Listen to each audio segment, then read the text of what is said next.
Logistics firms in Singapore say their costs could rise up to 50%, with cargo bound for the Middle East at a complete standstill. That's as fuel prices rise and shippers impose surcharges for taking on risk, as major liners suspend routes to and from the region. CNA's Nasyrah Rohim with more.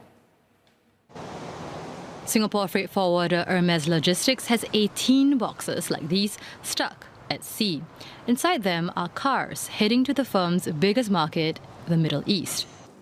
The firm has had to pay a surcharge of over 5,000 Singapore dollars per container. And there's no guarantee the cargo will even reach their destination as the situation around the Straits of Hormuz evolves. For now, the firm is trying to split the cost with its customers or exploring different options. We have quite a bit of cargo going to the Middle East, so stopping cargo going to the Middle East will affect our warehousing costs because we have to hold the cargo longer in our warehouse.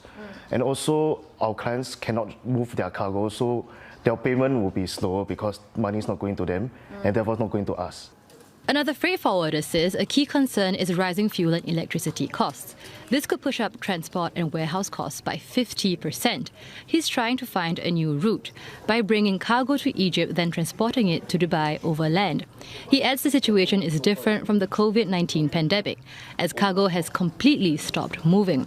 Surcharges of up to over 2,000 Singapore dollars have also been implemented on alternative routes. We are very dependent on the shipping line and airline, so there's really nothing much we can do. Yeah, so we can only hope this will not only affect Middle East, it also affected us as a Singaporean. The fuel price increased. Our logistic company really dependent for our trucks, our forklifts. The Association of Small and Medium Enterprises says firms will have to make tough calls to cut manpower and rental costs to cope. They may also have to review expansion plans to the Middle East region. It doesn't look like it's going to be something that can be untangled in the short term.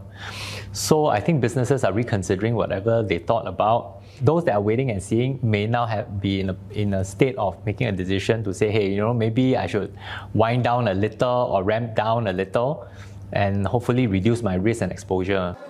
With sea and air freight at a standstill near the Gulf states, Air Cargo Handler SATS says its facility in Saudi Arabia can serve as an alternate gateway.